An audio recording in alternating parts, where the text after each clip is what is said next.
friend, and welcome to the latest episode of NXT Talk, the show where we chat about all things NXT, all things developmental.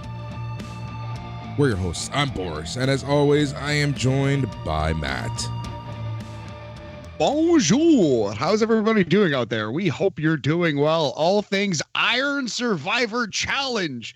Boris, I'm back here on the NXT Talk program. As Joe Gacy's theme song says, love is blind, grass is always greener on the other side, but I'll never leave you, Boris. And here we are, talking some NXT. Actually, a strong showing by the Schism. A couple good matches on the show, some good promos. It was a watchable NXT. We lucked out. The Smack Daddies, they drew the short straw last week. Yeah, they deserved it. Love them. Thanks so much, guys. Nah, I'm joking. It always makes me laugh, though, when someone fills in or one of us are away and, you know, the replacements always get stuck with a shitty episode. Having said that, Brad lucked out a couple times. So, you know, it was his time to shine in the proverbial shit basket that is, you know, filling in for someone on NXT Talk.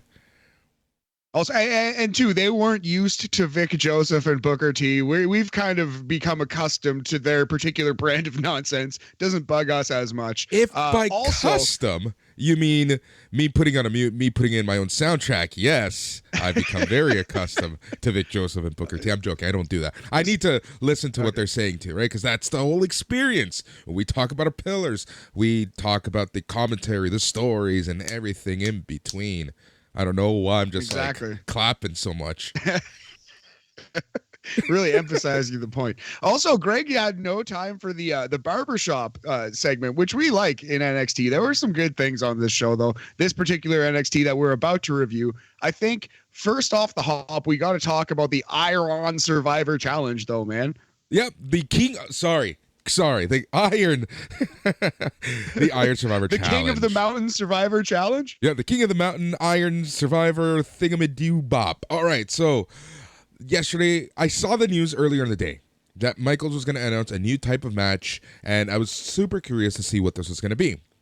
So, this is what it is. Yes, you're in NXT. They're going to hold a pair of Iron Survivor Challenge matches at the NXT Deadline Premium live event. These are the rules. The match starts with 2 wrestlers. An additional entrant will be added every 5 minutes until 5 wrestlers total have entered the match. The goal is to have the most falls or points at the end of the 25-minute match. Falls are worth 1 point and can be won by pinfall, submission, or disqualification. When a wrestler loses a fall, they must enter a penalty box for 90 seconds. The winner of the respective matches will become number 1 contenders for the NXT Women's and Men's Championships. All right. So, the penalty box rule and whole gimmick thing, that's where this really feels like the King of the Mountain match, right? You don't have to take something and hang it on a hook. That's where it really differs. So, my initial reaction is this, Matt. This is developmental. This is NXT. On BAM, what do we usually talk about? Well, not usually, but what do we talk about on BAM as it pertains to AAA baseball and the MLB? Well, it's where they try out new things to see if they will work in the main roster, such as the pitch clock or certain things like that. Yep, and I akin this to exactly that, right? They are trying this out to see if this concept works, if this concept makes sense, what the crowd reaction is going to be like, what the word on the street is, right? So I'm okay with them trying this stuff. They try characters, they try personas, they try a bunch of stuff. Why they even try ring designs and panels, right? Like this is like, remember, NXT is where we saw the birth of the digital ring apron, right? Developmental is where everything starts in WWE and in sports in general. So why not try a new type of match, see how it's received, see how it's received, and we'll take it from there. I'm okay with this at the end of the day. This is the issue here is this. that NXT is on a national program. It's on a national level, right? So it is risky to try these stuff because you are putting it out there on national TV. Similar to Trial by Fire with the wrestlers. These poor wrestlers literally getting straight out of wrestling school being thrown into national TV, right? It's a ballsy move, but I like the attempt, and let's try something out, right? That's my take.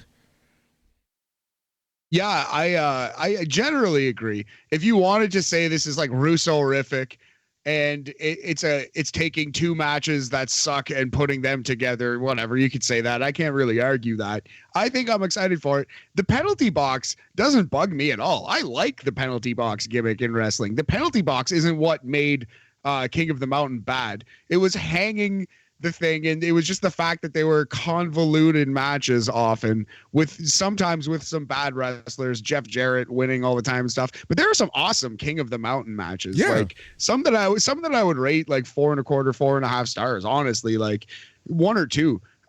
King of the Mountain was a fun gimmick. I like the idea of a penalty box in wrestling. I'm a big hockey fan. The penalty box, near and dear to our heart here in Canada, Boris. This will be a fun match. Like, I have high hopes for it. A 5-man, 25-minute Ironman match, basically. Right, and you can get very creative booking, right? Because everyone says that there's a real disadvantage to being the fifth person, right? Well, that's true. So let's work this into the match and into the story, right? I feel like you can have some really creative storytelling within this match, and I'm excited to see where they go with this. Now, the one rule change that I would make in all of this is that if you do get pinned and you do have to go to the penalty box, you get subtracted a point. The fact that they're using points, and when they were announcing this, I'm like, ooh, if you get pinned, are you going to get deducted a point? They didn't do that, and I wish that they would do that. Because again, that's another layer of storytelling that you can have. I think you could do something pretty fun with a scoring system, but this is getting a little convoluted, unfortunately. I think you could do this, though.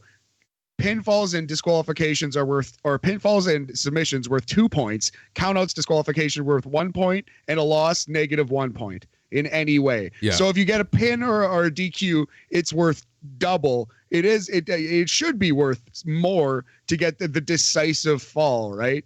Although it would get weird with scoring, but I think that would be a cool way to do this type of match. But we'll see how it is. I like your idea. Like, a subtraction for losing makes a lot of sense. Although maybe they're going to do a thing where someone eats all the falls and then ends up winning, by scoring like 2 or 3, you know what I mean, in a row. Who knows how it'll work, but I'm very excited to see it, man. I actually do think these are going to be really good matches. And we'll see who's in them, but I'm predicting right now Carmelo Hayes is going to win the men's and win the NXT title from Braun Breaker. I think that's where we're going with this one. For the women, I have no idea. I think they could pull the trigger on Roxanne Perez with this, but it's a little early for that. I want Mandy Rose to break the record for longest reigning NXT women's champion, but she'd have to stick around a while because Asuka had that fucking thing forever. But we'll see if that happens, but I don't know. Roxanne Perez and Carmelo Hayes are right now my tentative picks. Who are you thinking? Oh, man, Roxanne Perez is for sure, or Indy Hartwell are my picks.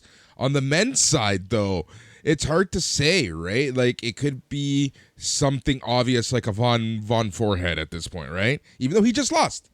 But that's WWE for you, right? My gut says it would be Carmelo Hayes. But I just want to see him in the main roster at this point so bad that him staying, you know what? Here's the thing. This is going to sound funny. Him winning this match, to me, would be a demotion. I know what you're saying. But I think they're going to give him an NXT title run because he deserves it. He's been amazing in NXT. Yeah, he'd be a really good NXT champion. This is the weird part about NXT, right? You deserving something. You being gifted something because of your time and effort and how awesome you are in NXT should be a ticket to the main roster. That's an excellent point. That is a great point. I'm just saying that's what I think is going to happen. Yeah. But you're completely right. Or Cameron Grimes. I'm going with Hayes or Grimes. Grimes, I think Grimes is going to be on SmackDown before this match happens. Let's see what happens. All right, so that's kind of our take here on this new match, the Ironman Survivor match. I like the idea. Like I say, this is a perfect kind of venue to test out match ideas, and we'll see how it goes, right? Like, I'm sure that it'll be altered a little bit. And again, you can get very creative storytelling in the long run. So, yeah, I'm for it. Let's try this. Yeah, let's try it out. My only note, excuse me, is that it should be 2 points for a pin, 2 points for a submission, 1 point for a count out or disqualification, minus 1 point for a loss of any kind. That's how the scoring system should go. That would be fun. Although that would be, again, really tough to book. That's probably better in a video game than it would be in real life. Who knows? You know, it's so funny. I feel like this happens to us all the time. When we make a comment about TNA doing something, WWE, like, it's just like WWE does something like right back to it. Like, we were literally just talking about how TNA is the king of making video game rules, match type rules. They have this double jeopardy, whatever they're calling it, double jeopardy death match or whatever it's called on Impact this week, right? And then we were talking about that on BAM, and then boom, this new Survivor Ironman challenge. Yes, the Iron Survivor Challenge match. Yes, it is funny. But hey, we're stacking up matches for WWE 2K23. If anything, right? If anything, we're the real winners who play those video games. Yes, of course. We are the winners, definitely. All right. Certainly not the losers. All right. We're not losers at all, Matt. We're never the losers. All right. How are you, actually? What's going on in the world of Matt? Oh, I'm pretty well. Thank you for asking. Yeah, I got a couple days off in a row here, and it's a nice wintry morning in Toronto. It kind of feels like the first morning to just sit back, sip on some cocoa, maybe make a nice piping bowl of chili, do all these winter cliche things, right? And just sit back. So I have a day off, and I have to I've set aside today to work on the list of 122 a lot. I'm going to put in some nerd effort watching some wrestling today. So I'm excited for that. Just going to nerd out all friggin' day, buddy. How are you today? I'm doing well. I'm doing swell. I'm doing fine. I'm doing great. I'm doing good. It's busy. I feel like those got progressively worse as you went down the list. I'm doing okay. I'm doing mediocre. Life sucks. No, man, I'm doing fine. Again, like, busy week. This is the last week, right? But like, I feel, again, just because who knows what 2023 is bringing us, like, every customer of mine right now is like, can you make us a quote for this? And it's like these huge ass projects, which I'm eternally grateful for and happy that there's a possibility that we can get these huge projects in. But man, it takes a lot of time to plan these, right? And they're like, we need it yesterday, so it's been super crazy. So that's been that. Doing some planning on the SNME back end stuff. We might try something, man. You know exactly what we might be trying this Saturday at the Full Gear After Party. I'm going to take a vote among us, the group of hosts, and we'll see if we go with the plan that's been suggested, which is a bit different, and I think it'll be cool. Will lead to a longer night, but I think that we learned our lesson after completely skipping the press conference last time.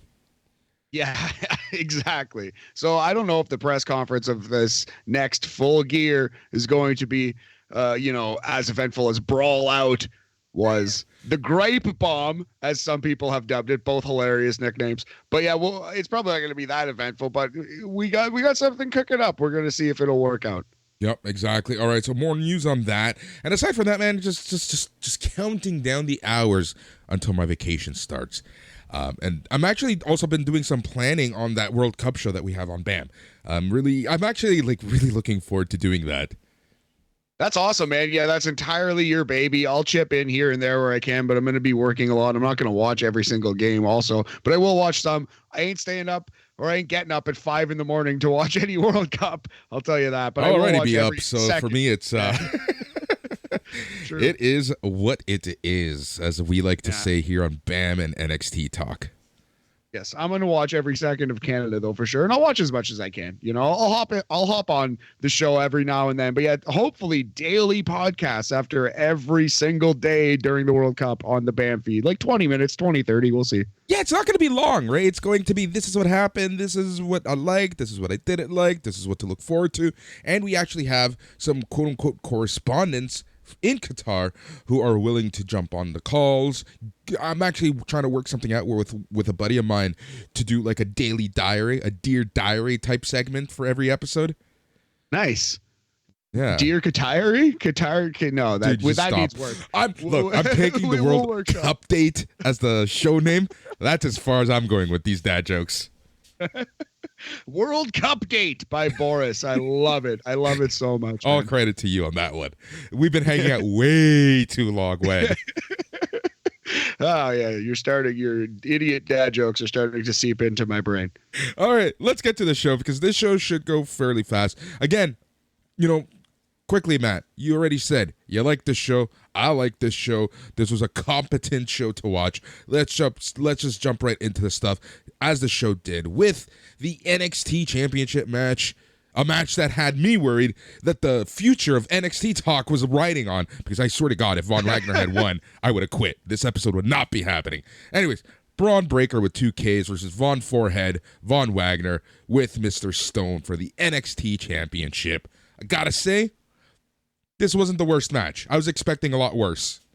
A perfectly cromulent wrestling match this was, Boris. This was pretty dang good. It was a good showing by Von Wagner, a mean guy match. It was exactly what it needed to be, buddy. Yeah, the only thing, though, is like it kind of feels like it came out of nowhere and there was zero build to it. Like there was zero heat on Von Wagner. Well, it didn't come out of entirely nowhere because it's like they had been building it for the last couple of weeks. But yeah, I know what you mean. They just, it kind of feels like Von Wagner's going up soon because as they pointed out on this show, the very first episode of 2.0, Von Wagner was in a main event in a big multi-man match, and Braun Breaker was in the opening match. And kind of throughout the next year, 18 months, the roles had reversed. And Braun Breaker is now the established main eventer, and Von Wagner's a little, stalled in his place. I liked that call. That was the best moment Vic Joseph had all night. He then, almost immediately after, claimed that Von Wagner is actually the favorite in this match, and he's hearing whispers in the locker room that Braun Breaker is the underdog. And Booker T laughed in his face and basically said he was an idiot. Yeah. And I even when Booker T is like, bro, chill out. You've done something wrong on commentary. I laughed so hard at that. So Wagner controlled a lot of the match. He used a lot of his strength and his pure raw power against Breaker. That was the essential story, right? It's like, what does Breaker need to do to actually get the win over Wagner? So there was, this is just your typical match, right? This wasn't anything special, but again, it wasn't bad at all. So Breaker had Wagner in a grounded headlock.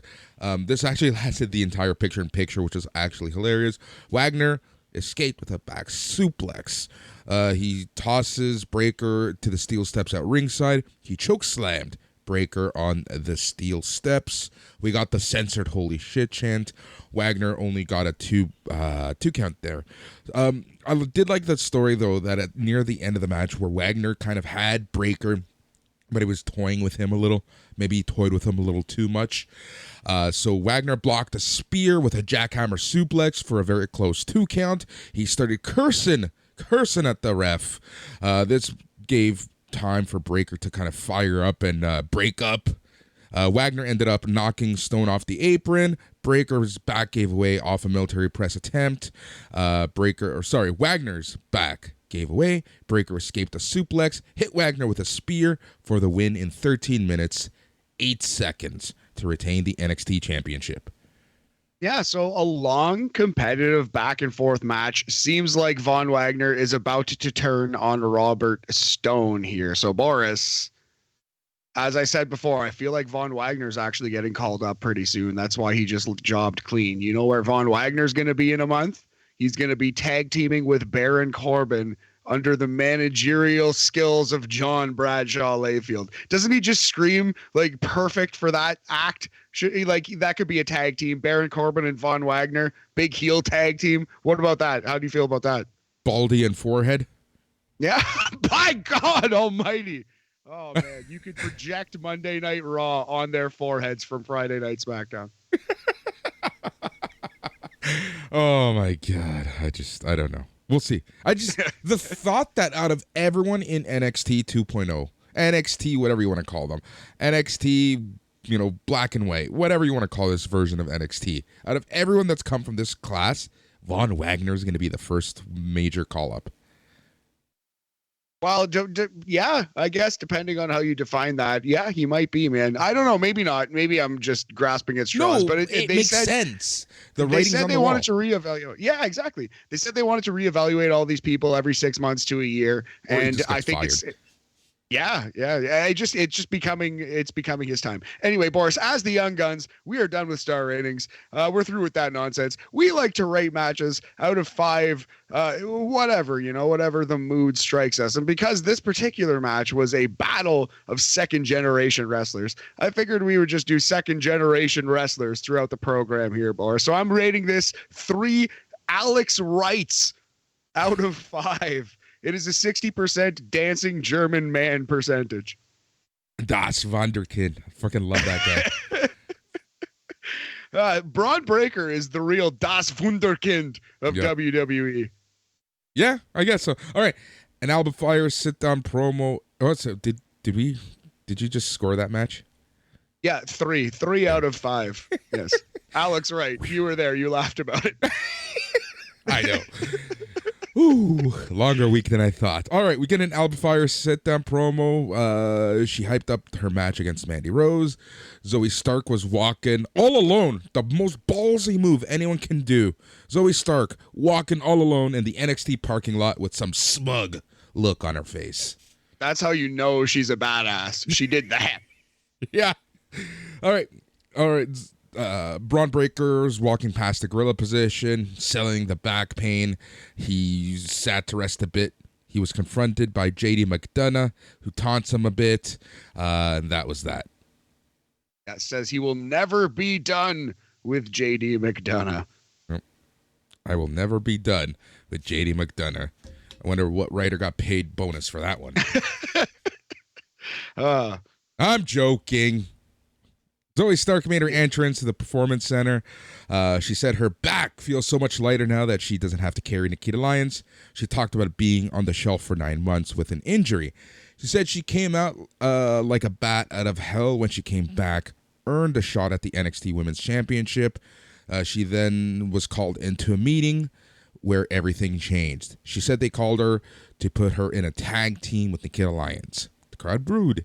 She talked about how she and Lyons were chosen over people like Toxic Attraction or the tag team champions Chance and Carter. Stark said she couldn't compete because she wasn't medically cleared. She said Lyons showed up, told Stark that it's okay, and she's not mad at Stark. Just remember, they were in the the main roster tag team tournament. That's what she's referring to. She said that that was condescending. She said she's not the weak link. She didn't get injured doing stupid Twitter videos. She got injured facing the NXT Women's Champion Mandy Rose. I love that line because it put Mandy Rose over huge as well. Yeah, that's a really good call on your part. I loved it as well. Yeah, worth highlighting for sure. Stark then talked about carrying Nikita Lyons in a tag team for weeks. She said all Lyons gave her week to week was endless apologies instead of endless results.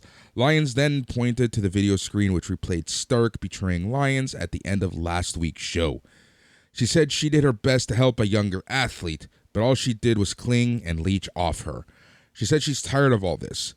Stark said she wanted to be the solution, but now she's part of the problem.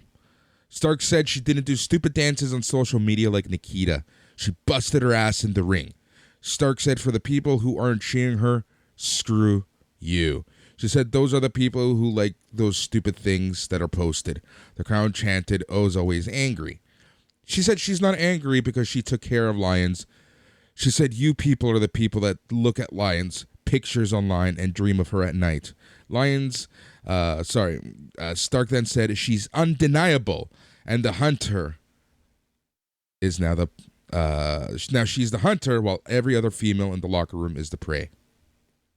Yes, sir. So, very good promo. I wouldn't call it great, but very, very good from Zoe Stark. This is the right kind of heel turn where if you squint your eyes, you can kind of say, well, she has a point here. You know what I mean? Like, I can understand her motivations as a bad guy, though she is being a dick. It's not Nikita's fault that she was put in there. Nikita was just trying to be nice. Nikita was just working as hard as she can. And Zoe Stark is jealous.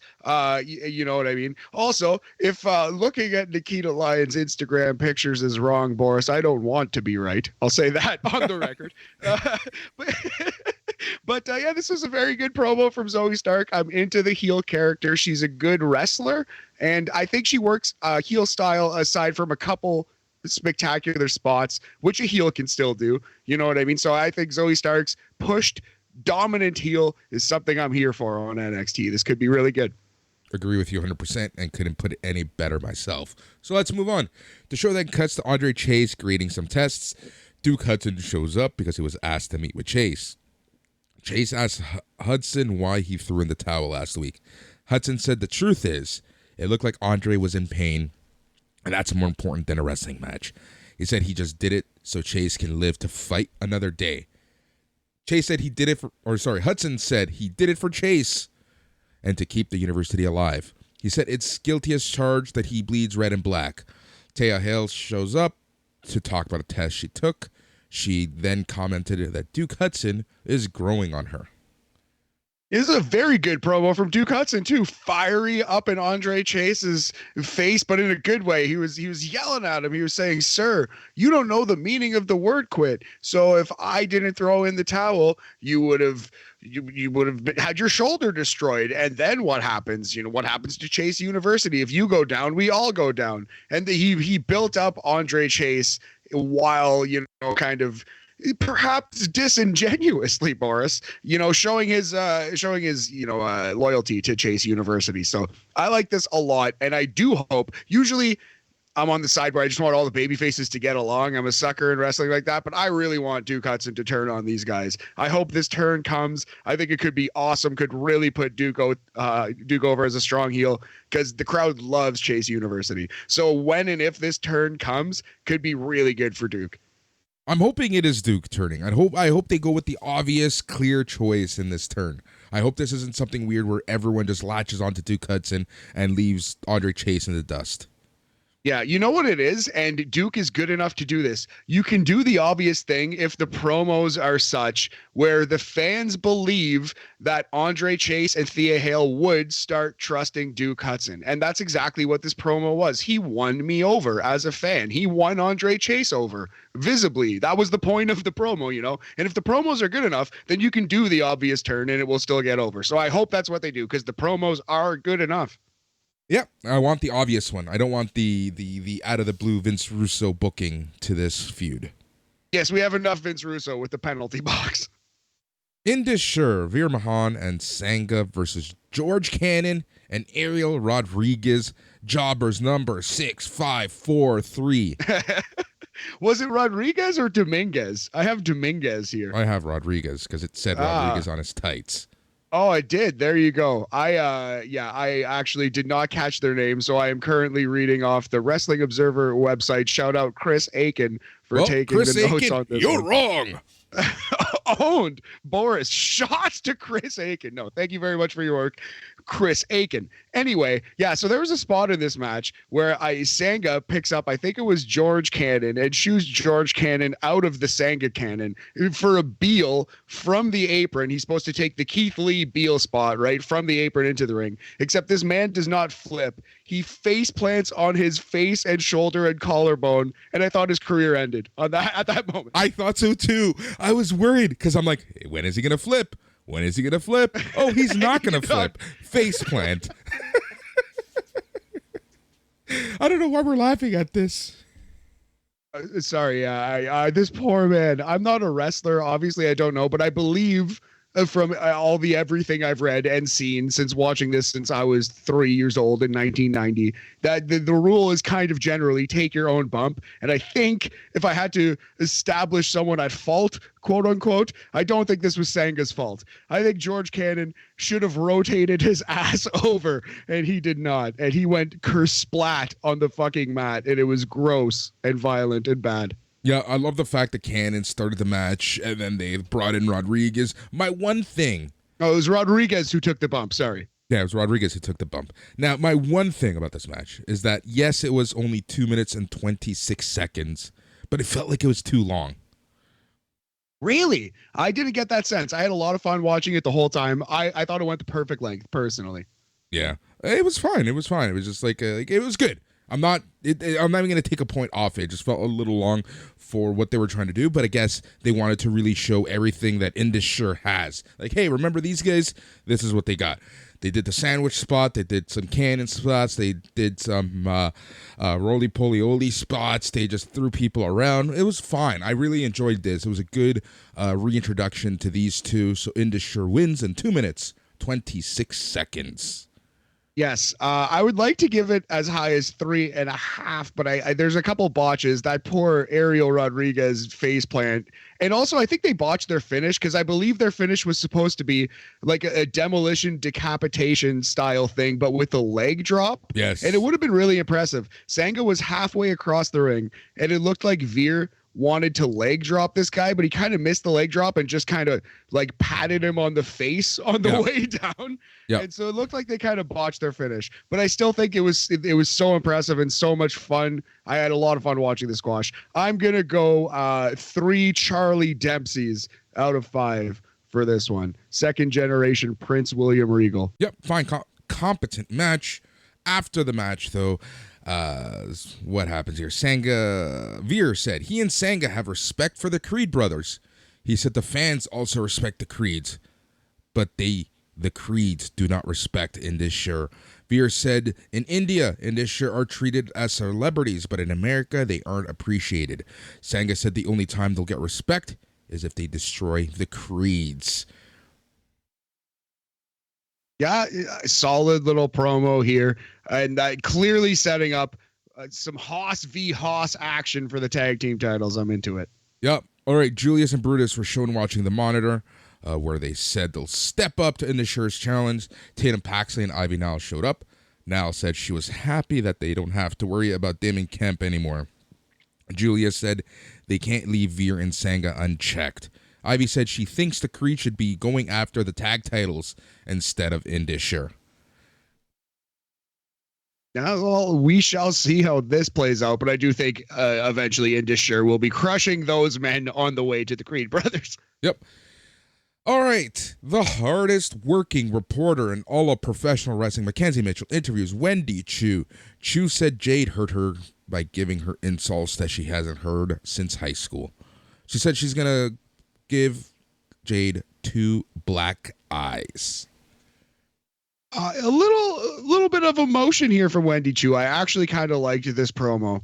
I got to be honest. Yeah, Wendy Chu's character is hit or miss, but this was a hit. Yep, agreed. All right, third match, and my match of the night: JD McDonough versus Apollo Crews. Oh, big time match of the night. Absolutely, buddy. This was a great match. I had a lot of fun watching this match. I thought both wrestlers did an awesome job. I wouldn't call it, I don't think it's going to squeak its way onto our list even, but I would still say it was a great match. Yeah, exactly. This is a totally fine, really good match for NXT, right?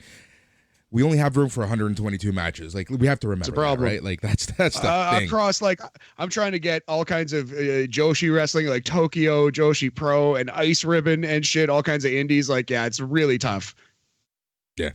And we still have, how many pay-per-views until the end of the year? Like, it's crazy. Exactly. All exactly. Right. Yeah, go ahead. I have to remember, sometimes it's funny because, I forget how good Apollo Crews actually is. Oh, he's incredible. And he and Braun Breaker, if they have chemistry, that could be a really, really interesting match because they're kind of very similar in the ring. They're very, very muscular, but incredibly athletic, and they do flips and fun stuff like that. Yep, and JD McDonough had some awesome flips and kicks in this match because he did a beautiful moonsault from the apron onto Cruz. Cruz is selling shoulder pain throughout the match. After this, Cruz took down McDonough with a lariat. McDonough then avoided a senton, but Cruz then hits a Tiger Driver and powerbomb combo for a very close 2 count. A little after the match, Cruz hits McDonough with a knee. McDonough came back with a headbutt. McDonough hit Cruz with a strong sunset bomb for a 2 count. We get this awesome chant from the Nextras. McDonough gave Cruz a jawbreaker on the top rope. Cruz avoided a moonsault and then gave McDonough an elevated Uranagi for the win. In 10 minutes, 15 seconds. Sorry. No worries. A very, very good match, man. Yeah, by the standards of NXT TV, great match overall. Very, very good. Let's settle on 3 3/4 Dustin Rhodes's 3 3/4 gold dusts. How does that sound to you? That sounds really good, actually. That's exactly what I would give it, to be 100% honest. Braun Breaker shows up on the ramp to kind of just give Cruz some eyes. Yes, so Cruz v. Breaker, man, this has been building for a while. Ever since the first thing Cruz did when he showed up was he wants to win the title. He's going to take it from Braun Breaker. But first, blah, blah, blah, blah, blah, and then 6 months of him being a weird comic book guy or whatever he is. But yeah, Braun versus Cruz, the match itself, I have high hopes for. It has been 5 months. Holy crap. Yeah. Oh, yeah. The hardest working reporter in all of professional wrestling is with Mandy Rose at the Toxic Lounge, talking about her upcoming match against Alba Fire. Rose talked about how people keep voting against her and saying she can't carry the title. Rose said she has been proving everyone wrong by still standing as NXT Women's Champion. She said she's not a cliche, not a 1 in a billion superstar. She said the title will stay with her by the end of the night. And then, yeah, she condescendingly looks at Mackenzie and says, "You can leave now." A great promo, full stop, great promo from the most improved wrestler of 2022, Mandy Rose. Fight me if you disagree. I will drop the V trigger on you. The Mandy Rose V trigger, the kiss from a rose. I can't even joke. I was so close to saying, but Tyrus is NWA champ now. Oh my God! Can you have what's the opposite of most improved? Worst, the Tyrus Award. Yeah, the Tyrus Award for steepest downhill decline goes to Tyrus for the 7th straight year. Congratulations, Tyrus. So true. Honestly, but if we were to give that award, I think it would go to Jade Cargill this year. Oh, ooh, that is spicy. I don't know if I would go that far. I actually do think, I legitimately, all jokes aside, the Tyrus Award goes to Tyrus. But Jade Cargill is a spicy take. I don't know if I agree, but I certainly love to take. hear What is she doing right now? That's a spicy take. Looking like a dum-dum running after her own belt. That's fair. It's a spicy take. I'm not saying it's unfair. It's picante though, buddy. That one's hot. All right. What's going on here? All right. Big body Javi? Yeah. Good old Javier Bernal was interviewed by the hardest working reporter in all of professional wrestling. Bernal said he's going to be making challenges instead of people challenging him. So he challenges Axiom to a match. The hardest working reporter in all of professional wrestling reminded him that Axiom is hurt. Javi then challenged Ilya Dragunov. The hardest working reporter in all of professional wrestling then said Ilya is in Germany rehabbing and not clear to wrestle. Javi then challenged any Gallus member. In fact, he told the hardest working reporter in all of professional wrestling that she could even pick which member. And then the hardest working reporter in all of professional wrestling reminded Javi that all of Gallus was suspended. Javi blamed Mackenzie for holding him back. Well done on that, buddy. This was just a bit of fun from young big body Javi. I enjoyed this. Well, what's not to like here? You know, this was classic 90s cheesy wrestling heel. This was awesome. I love this way too much. Like, I just love the fact, like, just how much of a cocky asshole he is, and such a Cocky asshole, but yet scared But whatever. Yeah, cocky asshole, but yet lovable goofball at the same time, kind of. Yep. All right, Booker T was in the ring to moderate the North American Championship contract signing. He introduced Carmelo Hayes and Trick Williams first. He then introduced Wes Lee.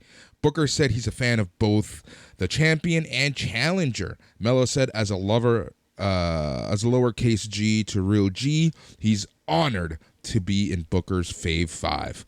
Lee pointed out that Melo is no longer the A champion. He's the X champion. Booker said that if Melo wins, he'll be the three-time NXT North American champion. Melo said he knows Lee will go to the limit to defend his title, but Lee's limit is where Melo puts up and starts from. Melo said next week, Lee's 15 minutes of sympathy will be over. Trick said Wes is an athlete, but he ain't no Melo. He said there is no ladder this time that will be Lee's last, and this will be Lee's first and last title defense. Booker asked Lee, what will Lee do to still be champion? Lee said everyone knows how hard he worked. He said if you told him that he'd be a singles champ last year, then he wouldn't believe it. He then said he's been through a lot and found some peace by knocking out Trick. He said he's going to prove that he's the new standard of North American champion, and he's going to retain the title next week by any means necessary. Booker hands the contract to Melo to sign first. Lee signs second.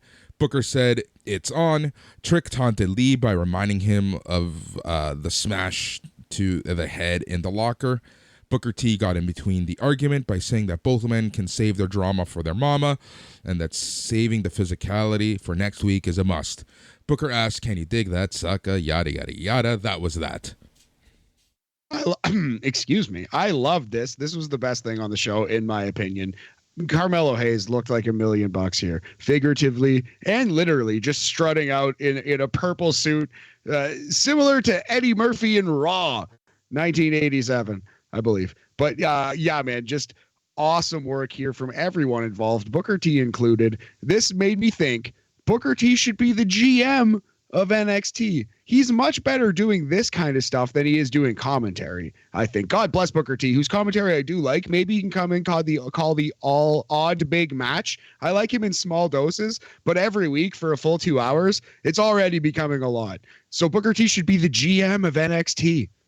That I stamped seal of approval. Beautiful. Let's do it. Call it into HBK. Yep. Let me get on my phone. All right. Yes. I like this. This is great.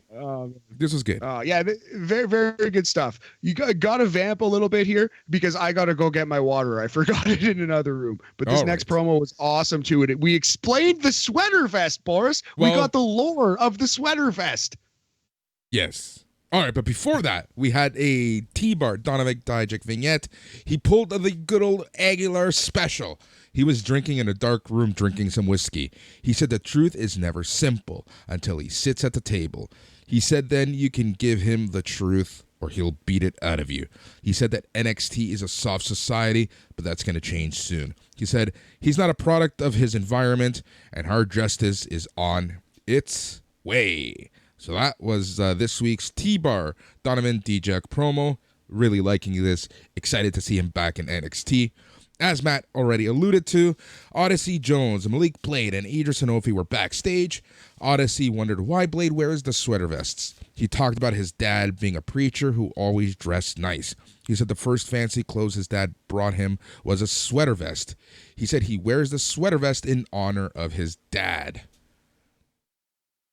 Yeah, because he says it's drip or drown, and he's going to drip. I love that line at the end, too. So we've explained the sweater vest for Malik Blade. We've given him a backstory. Instantly, I care more about this character. I want to see him win. I want to see him win for his daddy. I want to see him rock that sweater vest. This was excellent. Quick little minute, 90 seconds. This is what they should be doing more of. Agreed. This is perfect. Give people some story, give people, while giving them some airtime, while giving them practice with promos and skits and stuff like that. All right, you say, and you're correct, because Mandy Rose is the most improved wrestler of 2021. But here's my dark horse take for the most improved in 2022. The Dyads, Rip Fowler and Jagger Reed, with Joe Gacy and Ava Raine versus Josh Briggs and Brooks Jensen. And no, I am not talking about Briggs and Jensen. I am talking about the Dyad. This group has done a complete 180 for me. I actually give a damn about them right now. They are doing awesome. Ava Raine's inclusion into this group changed the group from the spooky, creepy to, now we know what their purpose is. We know why they're around. We know what their motivations are. And I feel like even with the change in ring gear for the Dyad, they just seem more badass. They seem more legitimate. This isn't like the grizzled young veterans turning into these creepy dudes. This seems like they're their own characters that are standing on their own 2 feet. Yeah, so at first they were like HR people, and we were supposed to be mad because they were saying things that people who generally are left-wing leaning say. That was basically the character in a nutshell. Then they became spooky Bray Wyatt knockoff. Generic, spooky nonsense. Now they're a group of anarchists who have felt shunned by society and want to be an inclusive thing, you know what I mean? And they're the group of anarchists situation that they have going on, a much cooler retribution, is where this should have been all along. 100% with you. This is the most I've ever cared about Joe Gacy and Schism. I dig the theme song. I dig the glow in the dark masks. And also they have 4 out of the 7 deadly sins now. So you think that there's room to add 3 more people to this group. Could be pretty interesting. A 7-person stable, maybe another woman. We'll see who gets in. But yeah, this is very, very interesting. I'm liking where Schism is at. I can't believe those words just came out of my mouth. I can't believe that either. And this was a pretty good showing for Briggs and Jensen. Words I can't believe came out of my mouth.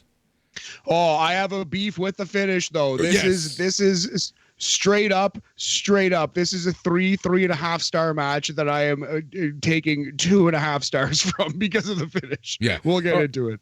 Let's get into it right now. So Briggs hits Fowler with a standing splash. Kiana James showed up to confront Fallon Henley. If you remember, Kiana James handed Fallon Henley a envelope a few weeks ago. We still don't know what was in said envelope. Henley punched James, which caused her to fall on top of Jensen. Jensen helps James to get up. While all of this madness and stupid stuff was happening on the outside, Briggs was being a dum-dum, just staring at all of this. Gives Dyad time. They end up doing a double pay dirt for the win in 4 minutes, 9 seconds. Great match. Horrible ending.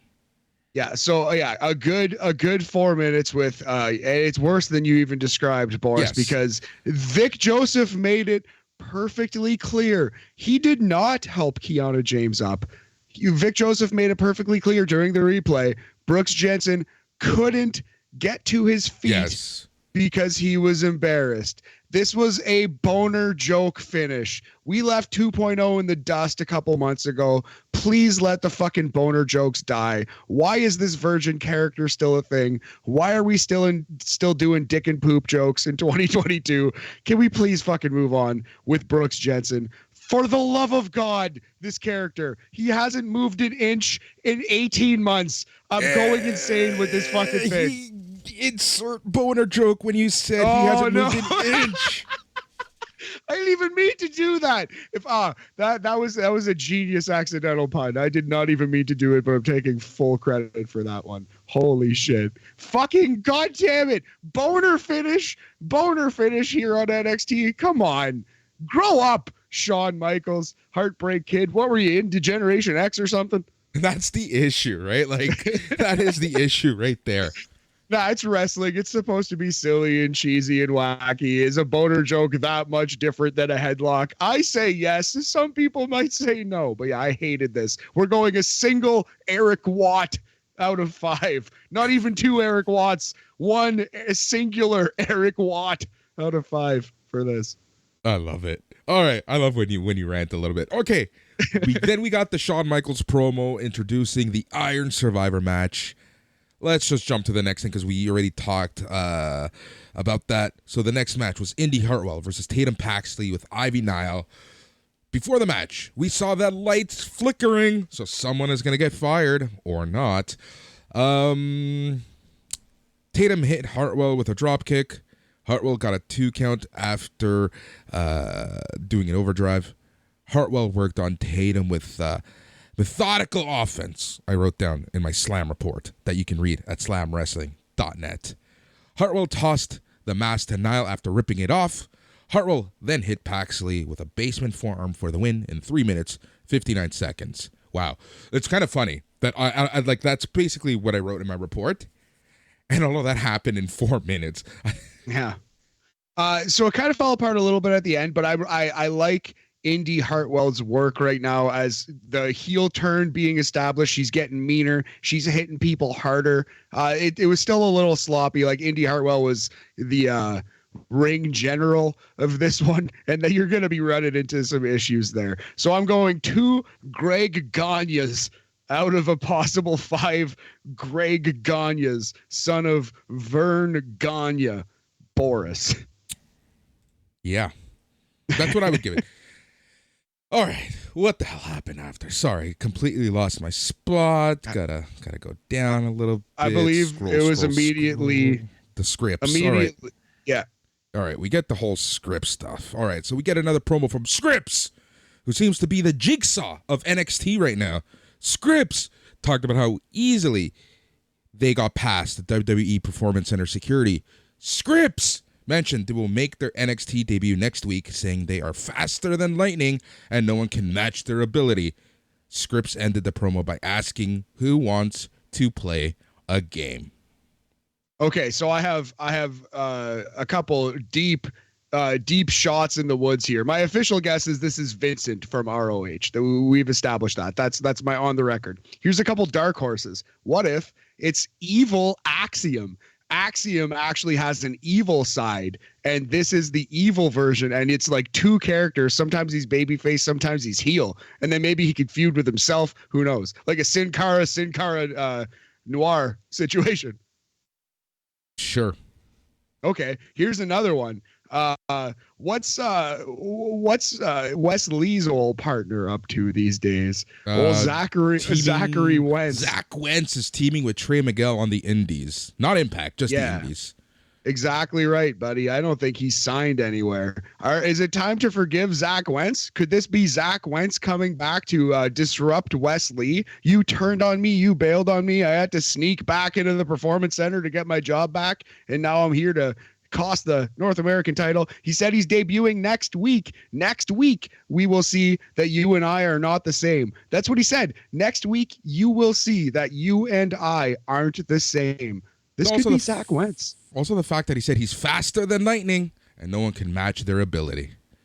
Zach Wentz is my dark horse pick, man. Maybe they re-signed him quietly. Who knows, man?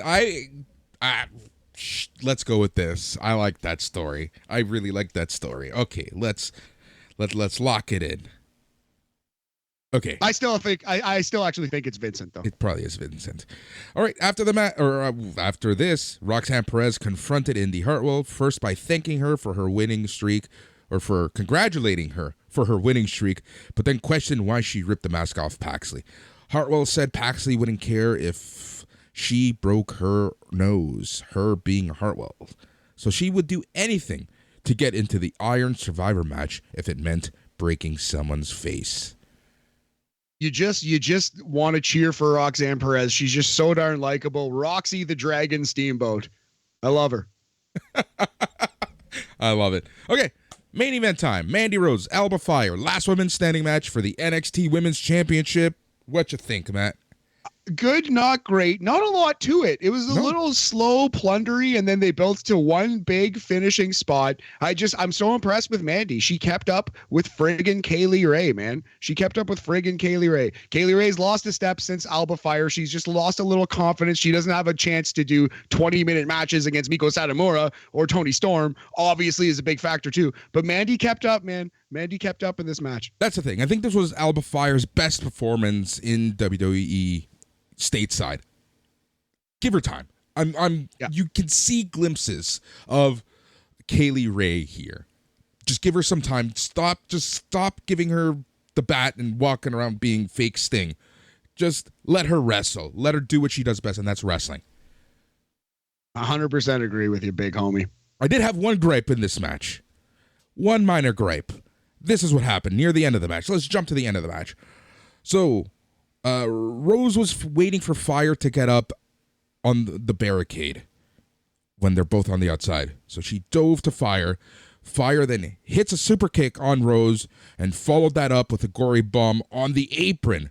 Rose completely no-sells this. Yeah. That pissed me off. Gets up, takes a baseball bat to the stomach. Okay, cool. But you no-sold the gory bomb.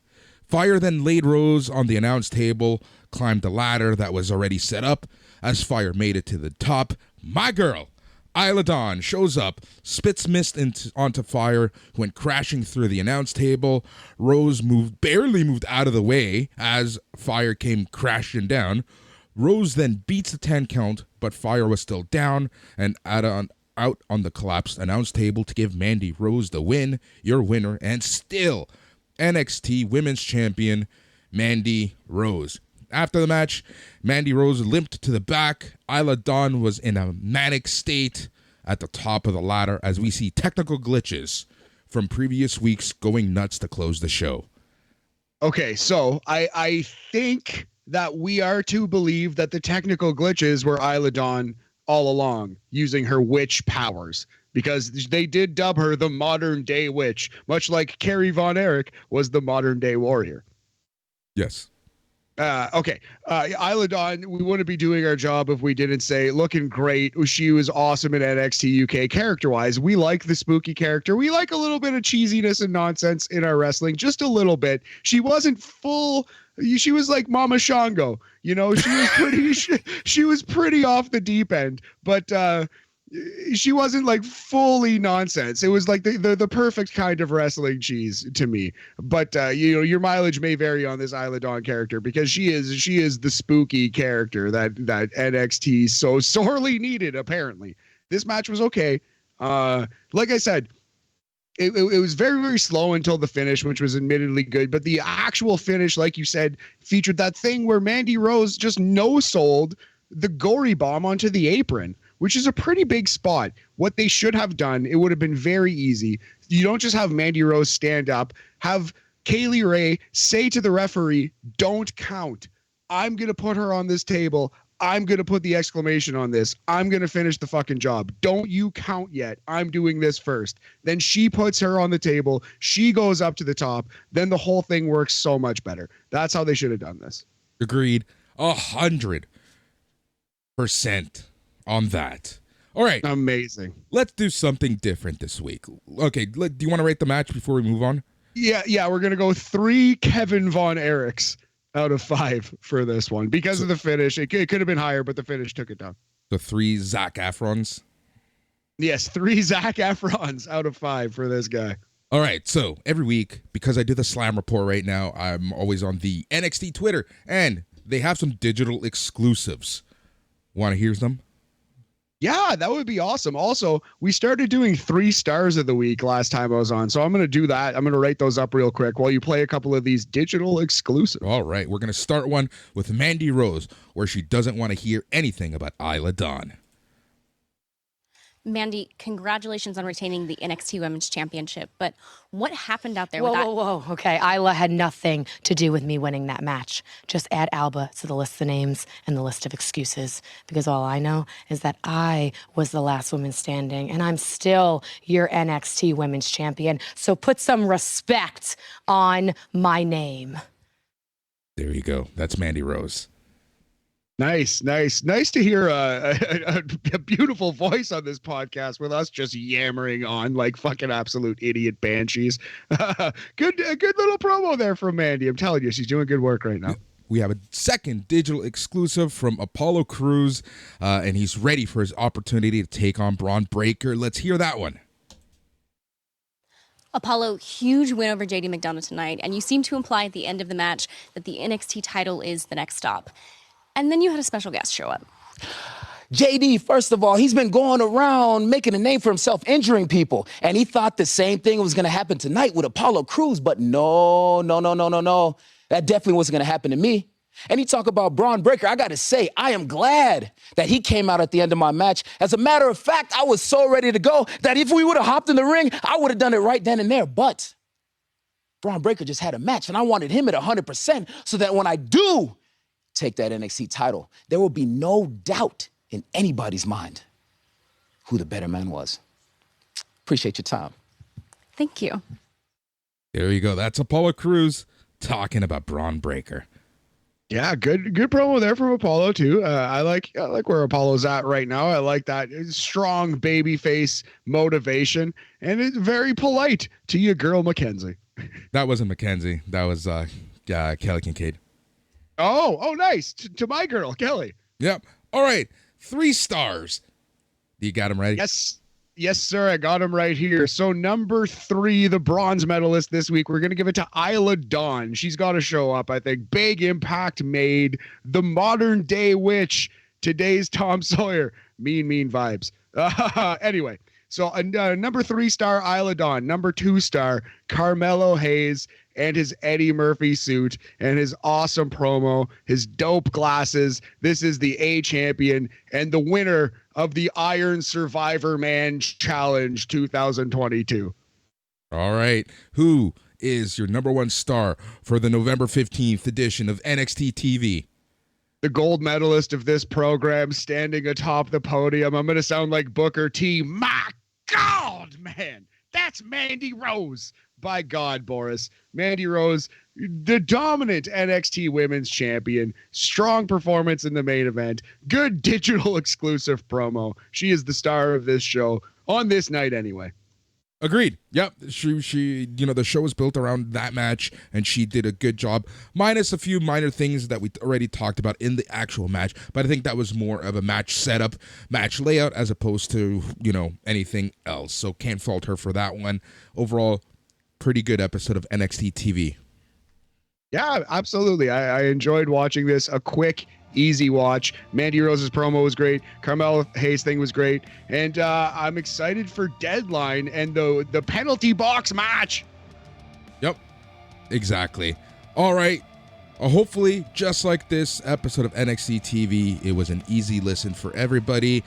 Thank you for listening this weekend. We have a very busy weekend here on SNME. On Saturday, right after Full Gear, we are doing our after party. Again, patrons, you're going to be getting your links in your mailbox. If you're listening anywhere else, patreon.com/SNME radio, and you'll be able to not only watch live, but take part in the show. And this week, you'll want to for sure be taking part because we are going to be doing something a little different. You may have guessed already what it is, but I'll announce that once we get the okay from everyone. So that's happening this Saturday. Sunday, Matt and I are doing a special aftercast for the New Japan Pro Wrestling Stardom Historic Crossover, the X-Over event. Really looking forward to that. Really excited for that show. I cannot wait to see who will be your IWGP Women's Champion. Cannot wait to see what Tom Lawler is wearing.